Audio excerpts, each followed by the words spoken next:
any board reports at this time?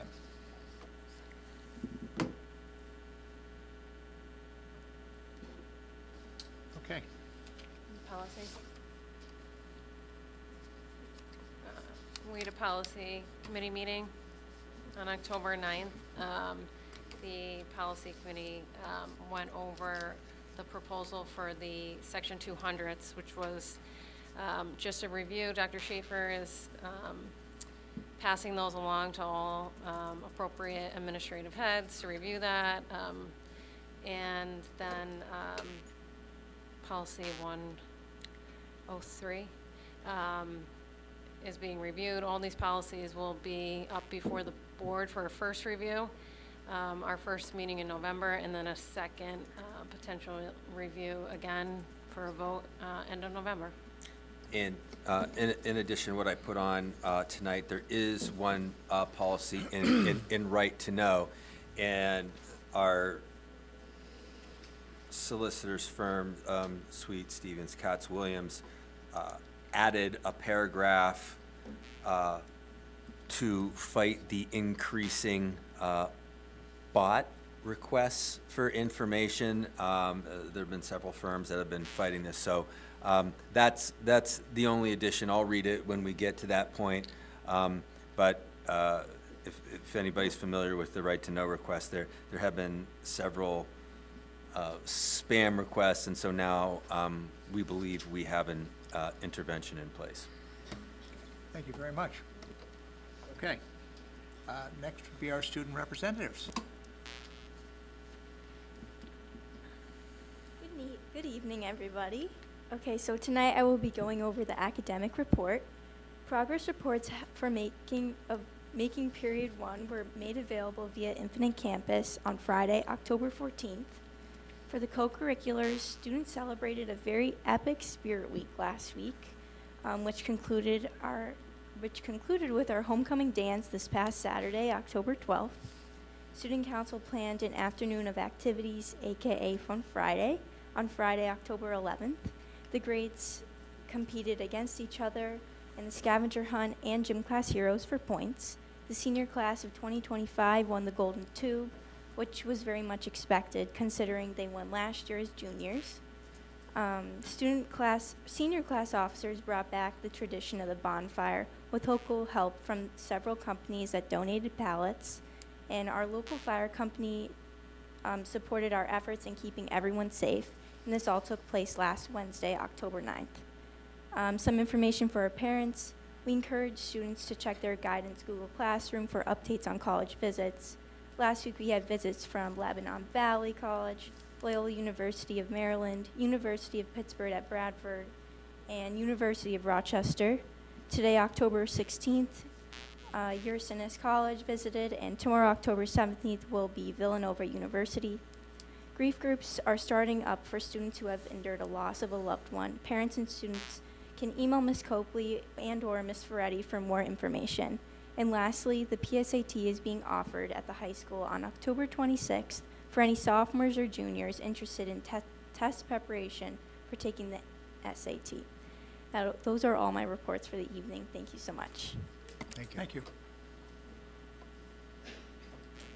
So mine is a bit less exciting than that, but we're going to start off with boys cross country, who is currently 17-3 in overall league standings. The team faced Dunmore, Old Forge, and Riverside today in a cluster meet at Valley View High School. Last week at Delaware Valley, the boys fell to Wallenpaupack, but defeated Delaware Valley and Honesdale. 16 of our 20 varsity boys have PR'd in one of the last 2 meets, setting the boys up very nicely for districts next week, Wednesday, October 23rd at the Wyoming County Fairgrounds. Our girls cross country is currently 20-0 in overall league standings. They claim the sole possession of the first place in the league after defeating formerly unbeaten Wallenpaupack at last week's Delaware Valley meet. Every varsity girl, 12 out of 12, also PR'd in one of our last 2 meets.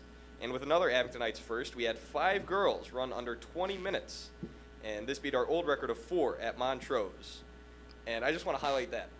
5 girls running the 3.21 miles in under 20 minutes is ridiculous. It's very exciting. ridiculous.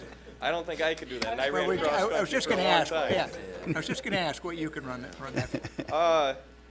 Probably nowhere close to that, in all reality. Our field hockey, the team is currently ranked number 7 in the District 2/4-2A sub-regional power rankings. And tonight is their senior night, and the Lady Comets host Lackawanna Trail. The team is projected to travel to Dallas on Monday, October 21st for the first round of district playoffs. Our football currently sits at 4-4 overall with 2-3 in divisional play after a huge 41-0 win last night over Wallenpaupack. Last Thursday night over Wallenpaupack. It was also our homecoming game, and it turned out to be a great experience for everybody.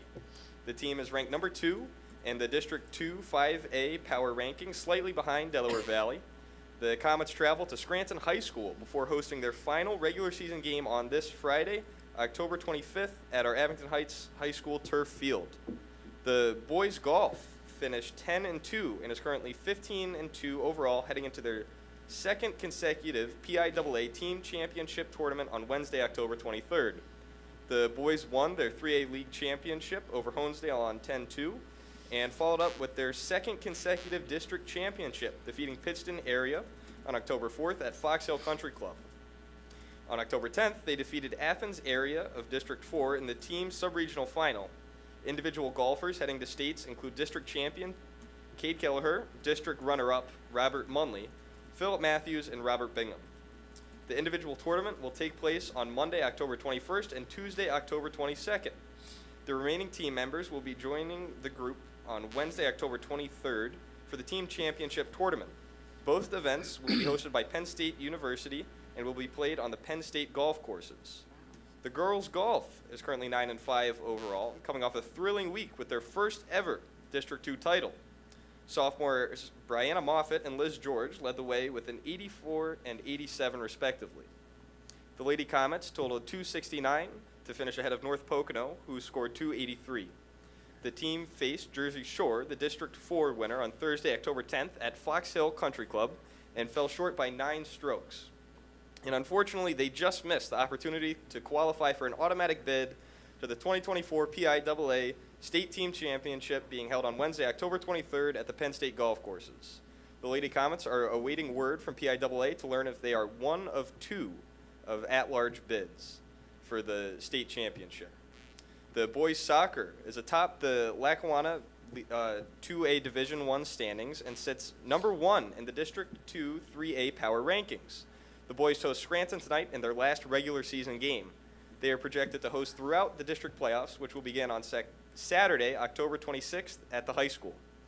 Girls soccer is currently number 2 in the District 2 3A power rankings, slightly behind number 1 ranked Valley View. The Lady Comets have their final regular season game tomorrow versus Delaware Valley at 6 p.m. If both Valley View and Abington win out the rest of their games, there will be a playoff for the league title on Monday, October 21st at 6 p.m. at a neutral site. The girls' tennis finished 13-1 in league play and is currently 16-2 overall heading into the first round of team states. The Lady Comets secured their 7th straight PIAA District 2 Class 3A championship on Tuesday, October 8th, and went over Wallenpaupack. That's 7 years in a row they've been our district's championship, which is amazing.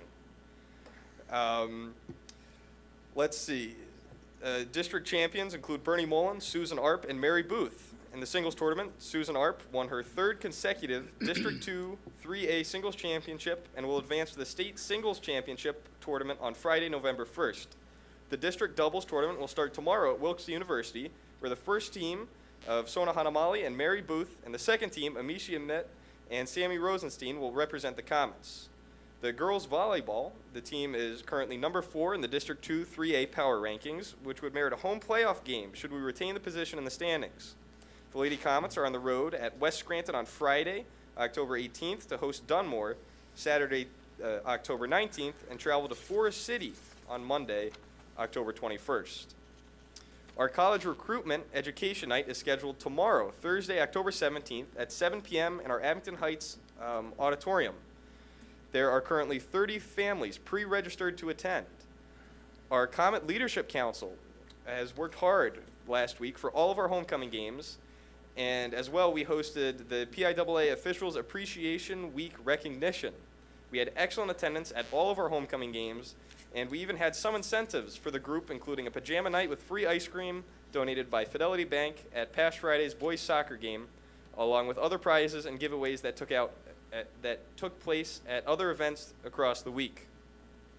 The group also elected board members after the previous meeting. The president of our Comets Leadership Council is Cecilia O'Malley, the vice president, Olivia Kim, and the secretary, Chris Cummins. Our winter physical date, sponsored by our partners at the Lehigh Valley Health Network, will take place on Saturday, October 19th, in the high school's nurses' suite. And as always, for the most up-to-date information, visit www.ahsdathletics.org. Thank you. Thank you. Thank you. Great, thank you very much. Okay, do you want to do public comment now, or would you like to do we can quickly dispense with that. public comment? Yep. Is there anyone who would like to speak? Okay, I think we're setting a record of sorts that There you go. maybe How I'll many let in you a row talk was about that? next time. That's right. In that case, let's move on to the superintendent's report. Okay. I have David Payne here from PNC. I'm going to ask him to come up in a moment, but I'm going to provide a little bit of context because we're going to go through a very similar process relative to a debt resolution.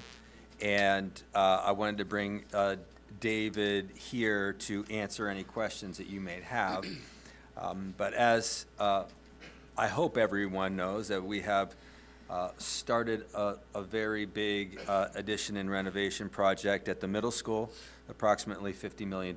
We started that project last year with a $10 million municipal bond, and that really kicked off a debt resolution.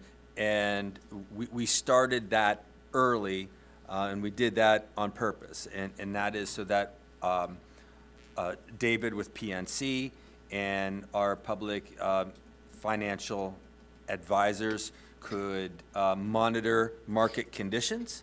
And so when things were favorable, it allowed them to act more quickly. And we will be doing the same thing. And I don't think I'm out of place by saying that, you know, perhaps there may be some more volatility baked in the coming months. So it would be on my opinion, in the board's best interest to make sure we get this resolution passed so that everybody involved in this financial decision could just monitor it and do whatever we need to do to take risk off the table. So if we're in a position where we can take a larger amount out and be comfortable with the risk, then we'll most likely do that. So, David, if you're here, you can just talk to us a little bit about this, and we can answer any and you know, take any questions that we might have. Thank you, Dr. Schaefer. Yes, as Dr. Schaefer mentioned, we had a parameters issuance earlier in the year on May 23rd. That was our initial funding for the capital projects. We structured it as a bank-qualified issuance under $10 million. And when you structure it that way, you receive a more favorable call and a slightly lower interest rate, but not dramatically lower. When we do that in a calendar year, you're not allowed to borrow again in that calendar year because you only have one opportunity to get bank-qualified rates. That took place in May. The idea was that as we move forward on the projects over the next couple of years, you'll set yourselves up again when timing is proper to enter into parameters transaction to move quickly if rates continue to move down, and they have since May of this year when we priced the first tranche of bonds. So we would not be able to settle bonds in December of this year because you did the one issuance in May. But if we can price bonds in early January and settle in 2025, you can take advantage of what we've seen as lowering interest rates and also potentially lock in a larger amount than the $10 million that you did in May as a bank qualified issuance.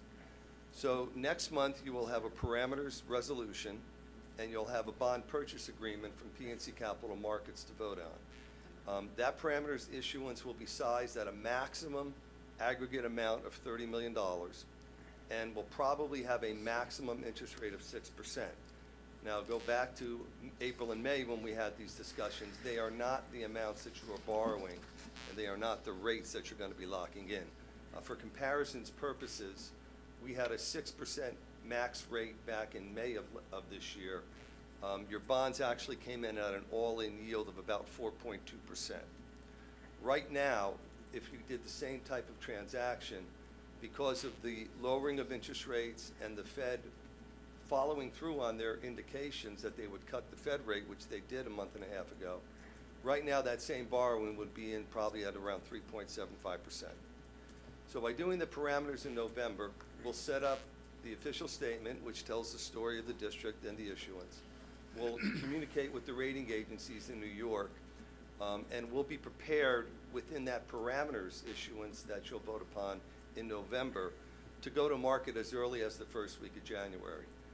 The other nice thing about that is traditionally in bond world, the first, second, and third weeks of January are good times to go to market, irregardless of volatility in the interest rate markets.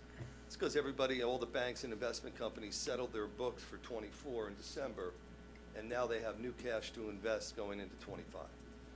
So we're hopeful that while interest rates in the last couple of weeks since that Fed cut have inched slightly higher, as I mentioned right now, you're about 50 basis points better on both the Treasury rate, the 10-year Treasury rate, and also the municipal bond rate that you would get than you were back in May of 2024 for your first issuance. That will also then start the same type of review through 25 that we put in place in May of this year.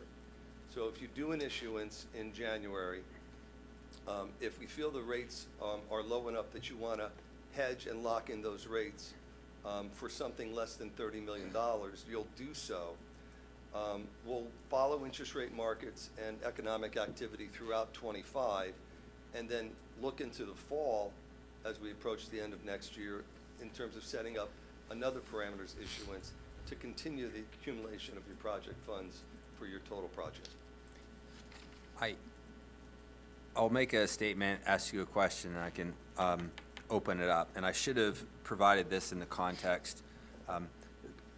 These are not arbitrary figures. So when we started this process with PNC and PFM, one of the mandatory documents that we had that is based on market estimates from our architects is a draw schedule for the project.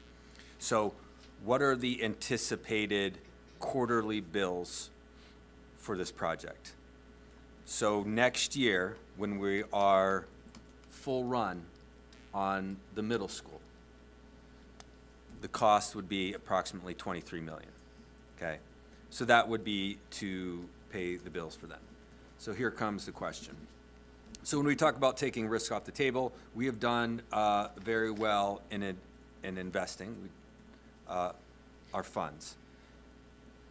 In taking $30 million out, in that example, if the financial context was favorable, and we went out and we locked in 30, knowing that we had 23 going out over the course of a year,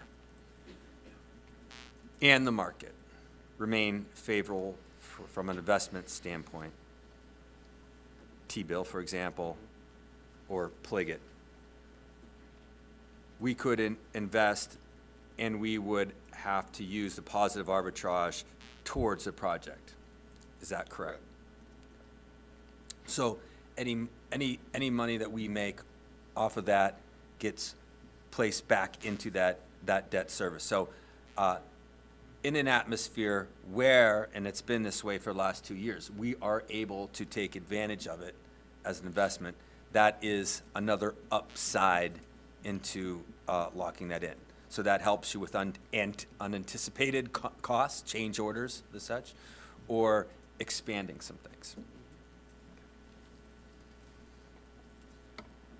Did PNC have much trouble marketing the first bond from this May? No, that's a great question. I believe at one of the meetings, we talked about how municipal bonds are priced. And you literally go into the morning of pricing and you find out who's interested in your bonds. And you like to be in the 2 to 3 to 4 times what we call oversubscribed area that morning. So with those $10 million worth of bonds, we were hoping for 20, 30, $40 million worth of orders. And in fact, it was, I believe, roughly 4 to 5 times oversubscription. So at the end of that morning, we now go back to those interested buyers and say, we're oversubscribed, we need a slightly better interest rate.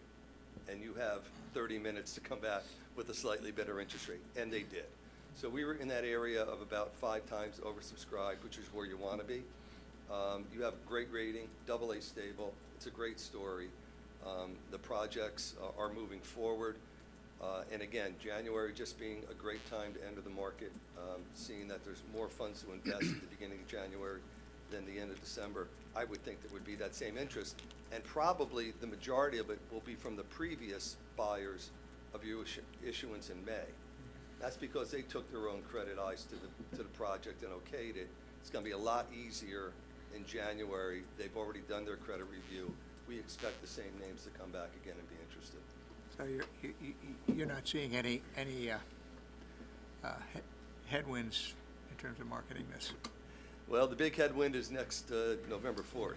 Well, of course. That's a big headwind. No kidding, yes. No, interest rates have behaved as the Fed suggested they should. As I mentioned, about half a point lower than May. And quite frankly, they've been saying since May, we're gonna cut the rate a half a point. So that's kind of where it's settled in through this year. Next year, the projections are for another 50 to 100 basis points. But they projected another 50 basis points in the last 2 months of this year. That's probably not gonna come to fruition. People are now coming back and saying maybe only a quarter. So it continues to be relatively volatile, but the rate trajectory is downward. And if we have an election and we have a president at the end of January and the world comes to some semblance of order, especially on the economic front, I would think you're gonna continue to see those Fed cuts, and you'll continue to see the 10-year rate, which is where your bonds settle in, be even lower than today's 10-year bond rate, which is 3.75. Thank you. Yeah. How did you set the max? The max parameters? Yeah. For a maximum parameter of about $30 million means that you'll probably be able to borrow somewhere close to $27 million, maybe 28. We have to set an individual maturity for the next 20 to 30 years with each bond issue. So each one of those maturities might have $500,000, $600,000, $700,000 worth of bonds every year. In order for us to be efficient when we get to that day of pricing, we have to tell the state it's gonna be, each maturity is gonna be somewhere between $500,000 and $700,000. We may move that along the way as we get close to pricing, because investors will come back to us that week of pricing and say, this is how we would like the structure, can you tweak it? When we do a parameters issuance, the state's approving that number, not just the 30 maximum aggregate for the whole bond issue, but they're approving every year, probably by late November, which means when we price in January, we can't deviate from that annual principal amount. I know it sounds complicated, but the bottom line is it's 30 million aggregate. You'll probably be able to borrow net 27 million. You won't borrow 1 penny more than you need for the project as you've sized it. And again, with the maximum interest rate, we set it at 6%. Right now, the yield, which is what you're paying in interest on average for the next 30 years, as I mentioned, would be around 3.76%. That's because the coupon interest rate is gonna be probably 5%. The yield on those coupons will be somewhere around 3.25%. Hence, the all-in aggregate yield of about 3.75%. We're setting a max rate of 6% next month, because right now the coupons investors are demanding are 5%. Not the yield you're paying, but the coupons. Those two combinations, every annual maximum maturity amount has to give us room between 27 and $30 million all in, and the interest rate. If we say 6% in November, and God help us, something goes ridiculously wrong with the election in the world, and investors are demanding 6.25% coupons in January, we'd have to come back and redo the resolution. So we want to bump it up high enough that we take those unexpecteds out of play. So the amount that we're able to issue in January, you're saying is gonna max out at around 27 million? 27 to 28, could be slightly larger. And so how much do we need to finish the projects that we have underway? Not everything, but the middle school and the turf project.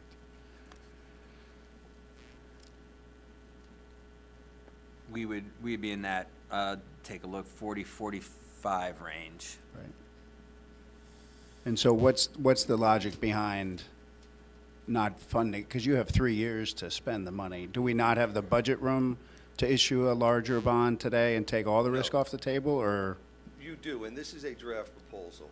The financing team, if there was a strong commitment that they'd want to lock in something more, if you wanted to borrow 30, 35, and it fit within the draw schedule, conceivably, the resolution can come back next month at a higher amount. But I'd have to defer to bond counsel and to PFM to see if they wanted to, and the district was agreeable to moving that up slightly. Right. I mean, Right, we haven't. Nothing at today's meeting is settling in at 30. Right. As- And, but I think, Rod, if I understand what you're saying, that Jim, we'd take a look at those parameters to see what level of debt we could take on. We started the borrowing a year early, and then we take a look to say what is the max if we are taking risk off the table. Because if I'm hearing you right, if we know that we're taking risk off the table now, take what you know. We make a decision where our feet are versus, hey, we're going to take out 15 million now, and you know what? Things would be better in a year. Interest rates will be better. But if they're not, we will have gambled and lost. And then that, I guess what I would, the question I'd have Jim and David would be,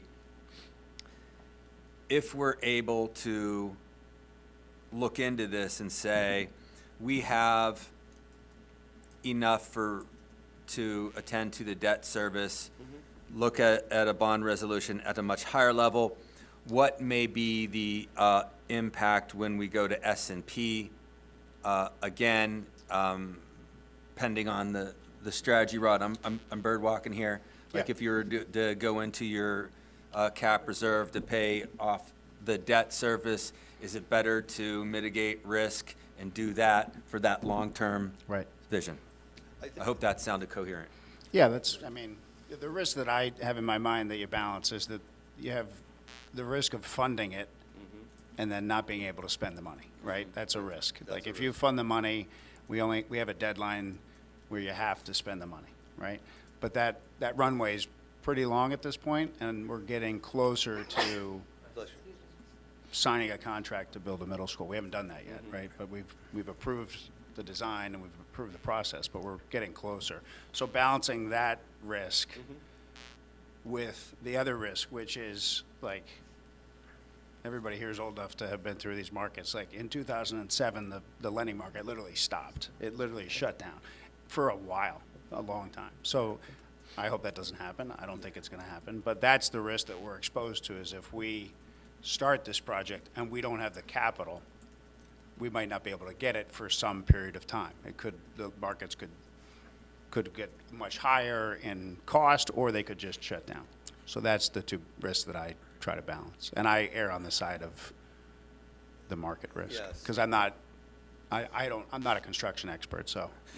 We did. the finance Yeah, risk is big. just to give an updated timeline. So what you're looking at, so if you can mentally put together this timeline that we're talking about now, is we bumped it up by a month, which is very significant in a project this size.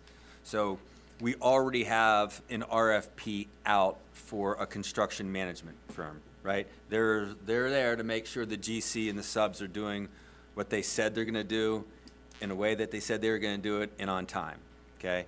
So that's out. We will, hopefully, our intention is to get that done by January, because the construction management firm will be working with KCBA to put the bid documents out. We want those out by April, because we now know that once we get into the summer, we want to have all the contracts signed, ready to go, because we have to start construction. And what I mean by construction is there's a lot of road work and site development that needs to take place at that middle school to prepare for the new traffic flow up there. Okay, so just as an example, we're gonna double the size of the road that goes up to Newton Ransom. There'll be some sidewalks put in, we'll be widening roads. So we know that based on all that, we have to start early. So we are up against it. And once that starts, it's gonna be, and we won't know until the contracts or the bids come in, but the estimate is about 5.7 million fall, spring, summer, fall, spring, summer for the next 2 years. It's like clockwork. And I would say that your finance team will work in the next couple of weeks.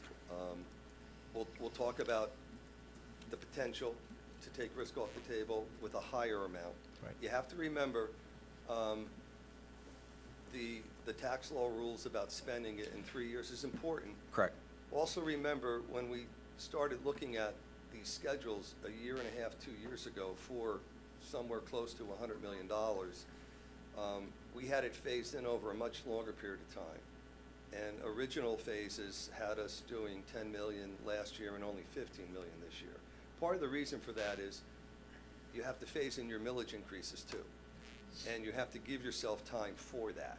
And going from a year and a half ago, 25 million for the first 24 months to potentially 45 million for the first two tranches, that's gonna increase your interest expense earlier than we thought it was. And you wanna make sure that you have proper room in Jim's long-range plan to account for higher interest payments in those first 2 and 3 years, because you're borrowing more in those first 2 and 3 years. So that is another variable that we play with this max number. Right.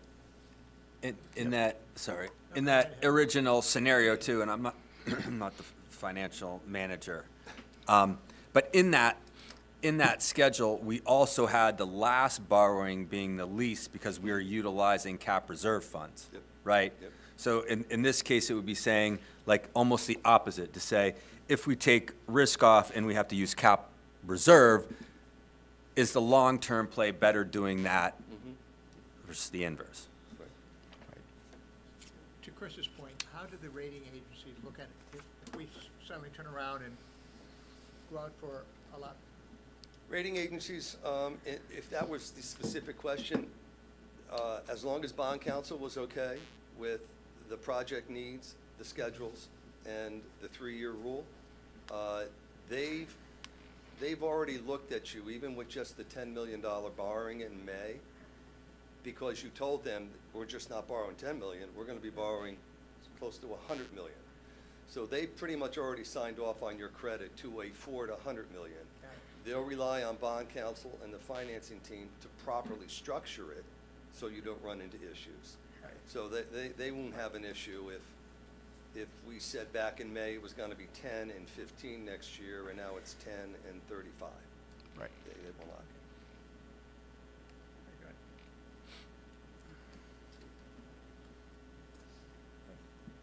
good. Thank you as All always. right, we'll see you next month. Thank you. Thank you. This is all to say the problem with predicting is it's unpredictable. Yeah. Caveat. Okay, our next action is to approve the treasurer's report and bills for the month. Mrs. Carroll. Okay, we began the month with a cash balance of $16,495,850.95. We took in $17,784,265.02 in revenues. Our net disbursements were $5,661,182.35 for a cash balance of $28,785,000. $618,933.62. The full report is available on board docs. Thank you. Very good, thank you very much. May I have a motion to approve? So moved. Second. On the motion? Roll call, please. Mrs. Henderson? Yes. Mrs. Hillebrand? Yes. Mrs. Karam? Yes. Mr. Robeson? Yes. Mrs. Tierney? Yes. Mr. Abdallah? Yes. Mr. Azar? Yes. Mr. Acker? Yes, 8-0. thank you very much. Can I have a motion to approve the tuition reimbursement report? So moved. Second. On the motion? Roll call, please. Mrs. Hillebrand? Yes. Mrs. Karam? Yes. Mr. Robeson? Yes. Mrs. Tierney? Yes. Mr. Abdallah? Yes. Mr. Azar? Yes. Mrs. Henderson? Yes. Mr. Acker? Yes, 8-0. thank you. Mr. Acker, asks the board consider a motion to approve the personnel report as presented. So moved. Second. On the motion? Roll call, please. Mrs. Karam? Yes. Mr. Robeson? Yes. Mrs. Tierney? Yes. Mr. Abdallah? Yes. Mr. Azar? Yes. Mrs. Henderson? Yes. Mrs. Hillebrand? Yes. Mr. Acker? Yes, 8-0. Mr. Acker, asks the board consider a motion to approve the October 2024 volunteer list. So moved. Second. on the motion? Roll call, please. Mr. Robeson? Yes. Mrs. Tierney? Yes. Mr. Abdallah? Yes. Mr. Azar? Yes. Mrs. Henderson? Yes. Mrs. Hillebrand? Yes. Mrs. Karam? Yes. Mr. Mrs. Tierney? Oh, I did you, sorry. Mr. Acker? Yes, 8-0. Mr. Acker, asks the board consider a motion to approve the AEDY agreement for the 24-25 school year between Abington Heights and the Scranton School District for student 43A. So moved.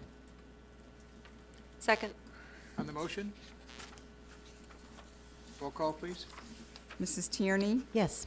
Mr. Abdallah? Yes. Mr. Azar? Yes. Mrs. Henderson? Yes. Mrs. Hillebrand? Yes. Mrs. Karam? Yes. Mr. Robeson? Yes. Mr. Acker? Yes, 8-0. Prior to reading this, this is a reminder, this is the right to know policy that was in place before. Our attorneys have added one paragraph in the guidelines to prevent automated anonymous submissions essentially from bots. This is something that school boards and all sorts of different municipal agencies have been fighting. And so we have that in place where, we'll need to know that you are a legal resident of the United States, and there'll be some other particulars. So at this time, I would ask the board consider a motion to approve the first reading of policy 801, public records. So moved. Second. on the motion? So, roll call, please. Mr. Abdallah? Yes. Mr. Azar? Yes. Mrs. Henderson? Yes. Mrs. Hillebrand? Yes. Mrs. Karam? Yes. Mr. Robeson? Yes. Mrs. Tierney? Yes. Mr. Acker? Yes, 8-0. okay, we have no information listed. Is there any unfinished business? Is there any new business? Can I ask for a motion to adjourn? So moved. Thank you all.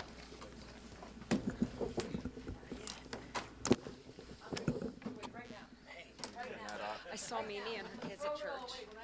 I was like a creeper. I was just staring at them the whole time. Oh, it's a little boy. I'm starving. Oh, church? Yeah. We're headed, like, we go like every other week. No, I wasn't. Which is great. Sometimes, yeah. We try. We're trying.